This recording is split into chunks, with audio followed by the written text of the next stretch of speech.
Do it soon. My youth is waning. It would be nice if you could get it up here while it's still today's paper. Oh, good boy. Hey, Kathleen, you don't have to do that. Oh, it's okay. Well, at least let me help a little. Well. You gotta push that down. Yeah, there we go. It's easier than it looks, you know. So you ready? Kathleen, I've been thinking. What? Well, today's my day off, you know. I don't have to drive the cab. Wouldn't this be a nice day just to kind of hang around the house? You know, I could rent a movie, bring in a pizza. Just stay in all day. Wouldn't that be kind of fun? George, have you forgotten what we're supposed to do today? Apparently not. You really want to meet my friend? Oh, George, of course I do. Come on, your friends are a reflection of you. Really? Yeah. That's a little embarrassing to me and my friends. Oh, come on. Okay, I promised you. Hey, Maj, you did a good job on the newspaper. You take the day off, too.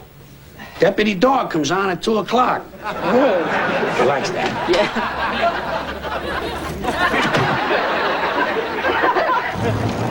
Hey, George! Hey, George. Hey! Keep moving, Kathleen. Come on, keep moving. Hey, George! Who's the cookie? Now, are these friends of yours? No, just neighbors. Don't make eye contact. Come on, come on. Let's go. George. Oh, all right, okay. Larry, Bob, this is Kathleen. Bob, Hey. Larry, Here we go hi. now. Hey, now wait, I've been sitting out here all day and I didn't see you come in. You slept here last night, didn't you? Amazing, isn't he? Such a keen, analytical mind. So you're George's girlfriend? Oh, yeah? You're not what I expected. What did you expect? Well, when I heard George's new squeeze came from a pet shop, I was expecting maybe fur, scales, a pouch. Hey, I once had a fling with a chick that worked at a pet shop, but we broke up because I couldn't take the smell. Oh, gee, I love the way a pet shop smells. Oh, so do I. Yeah, very nice to meet you. Yeah, maybe we should go. Okay, everybody, listen up. When this girl Kathleen is here, I want everyone to be on their best behavior. All right. Are you paying attention? Pay attention. I want you all to cut down on your vulgarity, okay? No picking your nose, and please refrain from emitting any and all noxious gases. How many beers is that, Frank? What are you, my mother? Since when does your mother care how much booze you slop up? Hey, George. Everybody, I'd like you to meet my friend Kathleen Rakowski. Hi. This is Broadway Harry Rossetti, my best friend. Oh, wow. What's with the handshake? Your family. Oh, my God. Oh, gee. George talks about you all the time. Nothing bad, I hope. You understand the concept of victimless crime, don't you? Oh, sure. Sure, yeah, my uncle ran numbers in Boston. Take a note. Oh, I like her. Come here. Hi, Jack Donahue. Jack, hi. What can I get you? On me. Oh, a Stoli and soda, please. Look, when I said it was on me, I sort of meant well drinks only. Will old Gulag be okay? Oh, you're Sydney. Yes. Oh, Nice to meet you. Well, nice to meet you, George. You didn't tell me you were so pretty. Oh, I said she was pretty. Maybe just not as pretty as you know. Oh, you did? That's so cute, George. Yeah, he did. Why is that so cute? Oh, I think it's sweet when a man tries to make a woman feel appreciated. In other words, he couldn't possibly be comparing us because you're obviously so much in your mind. All right, yeah. I didn't mean to sound competitive about my looks. Guess it's just a former Miss Texas in me. Ah, well, quite a springboard, that Miss Texas, huh? All right, hey, we haven't had a cat fight in here in years, huh? Actually, we haven't had two good-looking girls in here in years. Girls? Women. Persons. Beings. Come on, you two are getting off on the wrong foot. Why don't we just say you're both beautiful in different ways? Okay, I can accept that. Me too. Friends? Friends. Friends. Okay, come on, let's sit down over here, Kathleen. Huh? Sorry. I hardly ever sit at the tables when I'm in there. All right. Hi, Hi, I'm Frank. Frank. You don't know how happy I am to see you here. I was a little worried that once he found a girlfriend, he wouldn't come in here anymore. Oh. I know I wouldn't.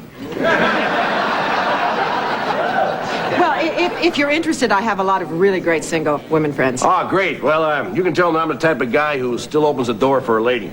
Oh, that's very sweet. What do you do, Frank? I'm a doorman. Hey, Jack, how about some TV here, huh?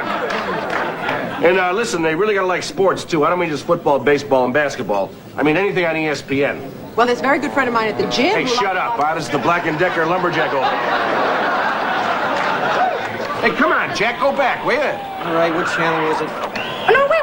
Go back. That was that little French skunk. Now here's one that's gonna make you feel old. Amorous animated skunk Pepe Le Pew is today celebrating his 50th birthday. Bon anniversaire, Monsieur Le Pew. We're gonna be right back after these messages with more news. Who are these people trying to kid? News. That stuff isn't news. You know what it is? It's that cutesy human interest crap. Pepe Le Pew is 50 years old. Does anybody in here really care about the age of an imaginary skunk? They do that stuff all the time. You know what they had on last night? They had a story about some cretin who's going to trot backwards from Nova Scotia to Argentina just to get his name in the record books, you know?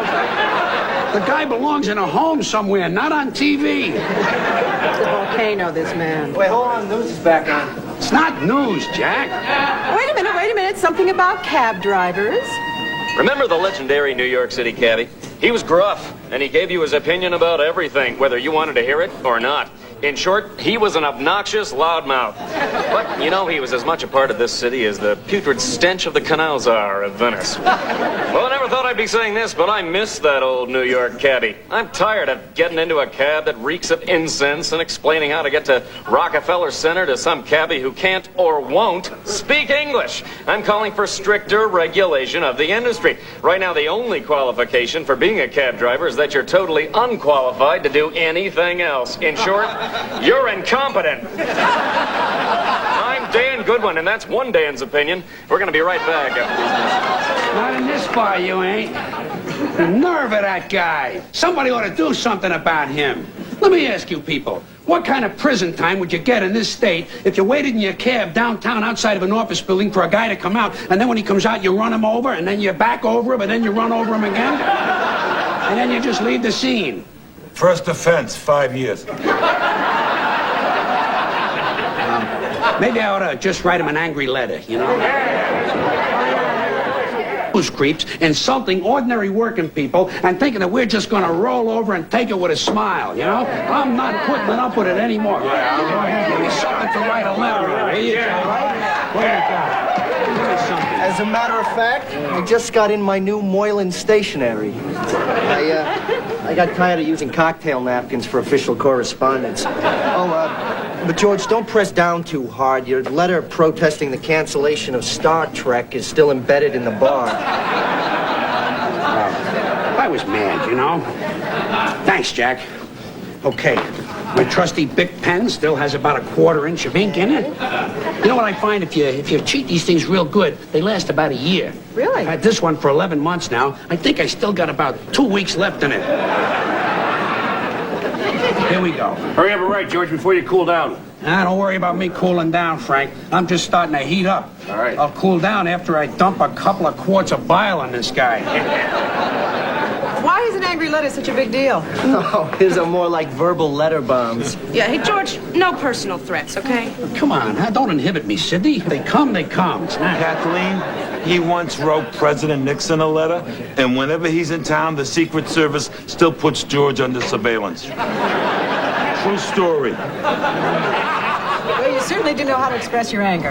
Yeah, well, anyone who says that 4-letter words have lost their shock value just isn't using enough of them, believe me. Even Even your handwriting is a little son of Samish. Thank you. Believe me, it's no coincidence. Don't worry, Kathleen. This is just a side of me I show only to politicians and newsmen. And the company that sold me that can of sardines that had a thumb in it. Oh, my God. Well, I didn't eat the 2 sardines that were touching the thumb. And now my usual closing. You ain't got the guts to read this letter on the air. Sincerely, George O'Grady. Hey, can I lick the envelope? I want to feel like I'm a part of this. Hey, be my guest. Don't slobber on it. I won't. Now all I need is a 25-cent stamp. Oh, it's 29 cents, George. 29? Time for another letter. Dear Postmaster General. All right. Yeah, you're on a roll, George. Yeah. Worth 29 cents. Each side gets 16 stones per round. Whoa, nice shot. And the stone closest to the tee scores a point. Hey, that's an illegal cramping. I don't know, maybe I'm a purist. I just can't get interested in sports that you can't bet on. Who says you can't bet? Pick a team, $5. I'll take Aberdeen. Okay, that means I got medicine hat. Go Aberdeen. Go medicine hat.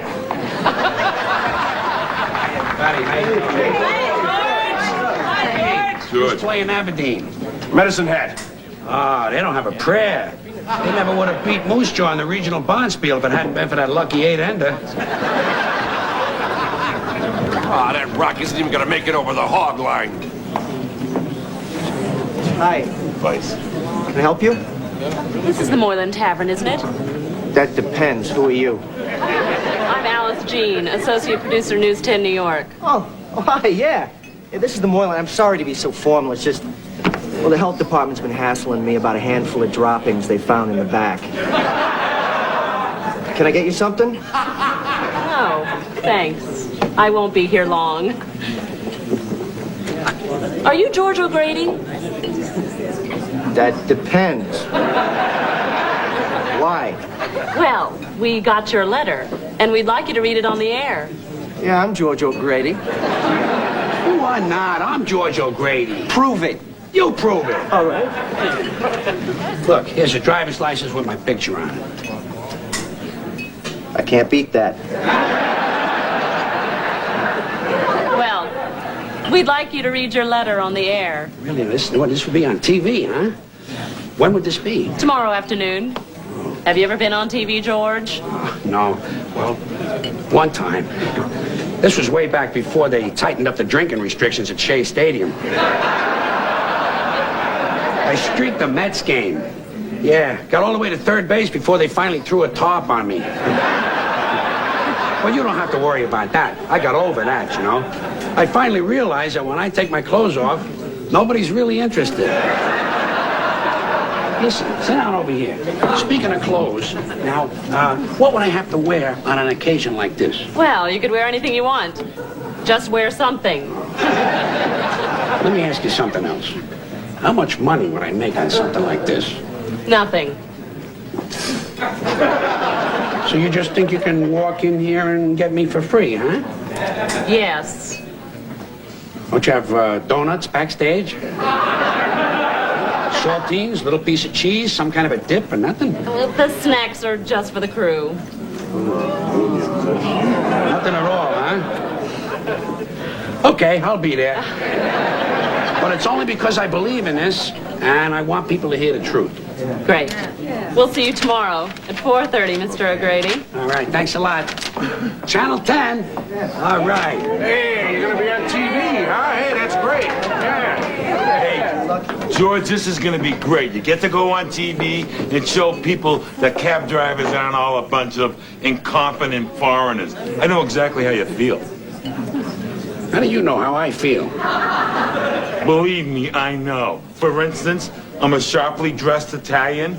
Everyone just assumes that I'm in organized crime. It's a filthy, vicious stereotype. Harry, there's a small flaw in your argument. What, the fact that I am involved in organized crime?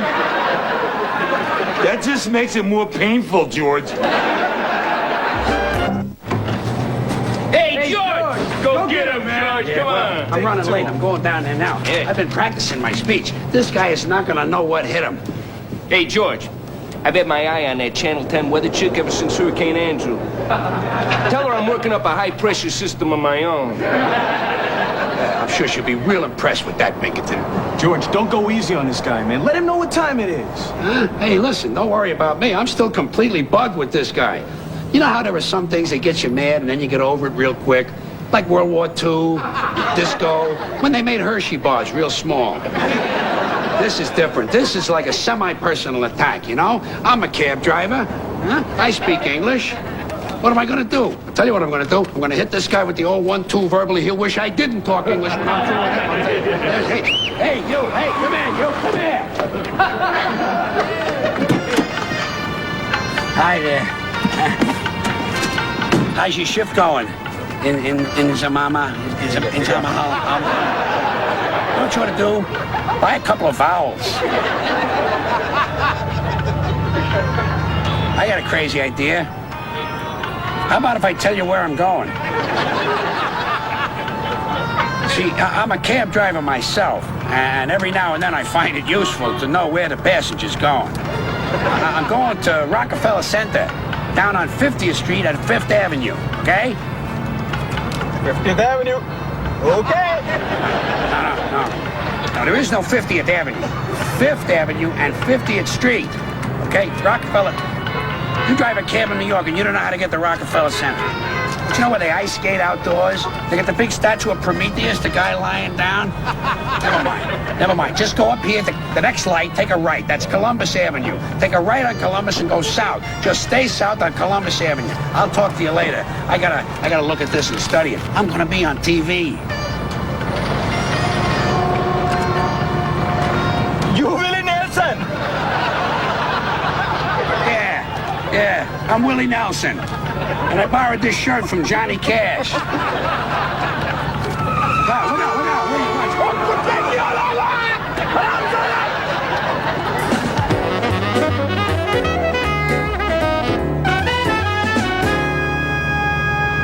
Hey, I smell Cuban food.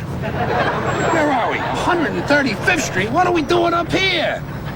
I told you I wanted to go south on Columbus Avenue.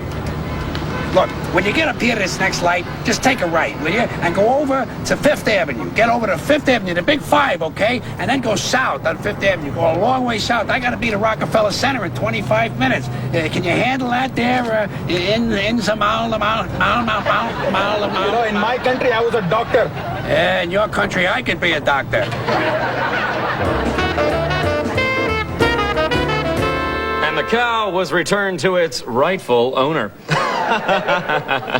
When we return, a reply to my recent editorial concerning the decline of New York City cab drivers right after these messages. Clear! Where the hell is that cab driver? Step there. I'm sorry I'm late. I don't know what I want to say. How soon do I got to go on? Oh, we're on in 30 seconds. This is where you stand. Okay. And you're going to say what you said in your letter. Well, I don't know. I don't want to embarrass myself. You know, sometimes He doesn't seem to be coherent, but at least he speaks English. Okay, we're back in 5, 4. Yeah, I used to think he was a crackpot, but they never let you on TV unless you got something important to say. All I know is we're missing Greco-Roman wrestling. Shut up, you animals. Here he comes. Quiet. In a recent edition of One Dan's Opinion, I called for stricter regulations, actually any regulations of our city's cab drivers. Now here's George O'Grady, an actual New York cabbie, with his rebuttal.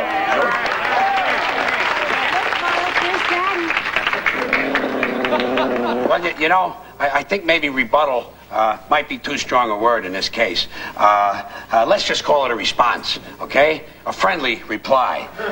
You see, I think I might have overreacted a little bit to Dan's editorial about cab drivers. You know? What is that? But it made me mad because I'm a good cab driver, not like those stereotypes he was talking about. Then again, every stereotype always has at least a couple of grains of truth in it, huh? Otherwise, it wouldn't be a stereotype. Like, for instance, you know what? I'm always bugged when they say that Notre Dame is the Fighting Irish. Why does it have to be fighting? That would be like calling the team the Bargaining Jews. Or the Dancing Blacks. Yeah. Sometimes it's true, sometimes it's not. Stereotypes couldn't even possibly get started if there wasn't a little something in them, you know? And that's why you never hear any jokes about lazy Norwegians, cheap Eskimos, the insatiable sex drive of a Canadian. And so I'm a little bit embarrassed to say this, but I have to say that some of the stereotypes he was given about cab drivers not really knowing English language too well and not knowing their way around New York City, well, the only reason those stereotypes got started is because they're absolutely true. Kiss ass. What a rook. Are we still on the air? Yes. Oh.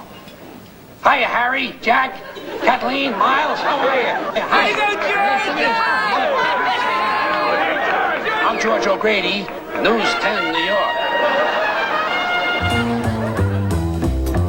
Tomorrow night, a special presentation of Fox Night at the Movies. It's Rise and Walk. Oh, yeah, this is the story of Nancy Kerrigan. She gets hit in the knee, she stands up, and she skates in the Olympics. No, this is the inspirational story of New York Jets player Dennis Byrd, who was paralyzed and then learned to walk again. That's tomorrow night on Fox Night at the Movies.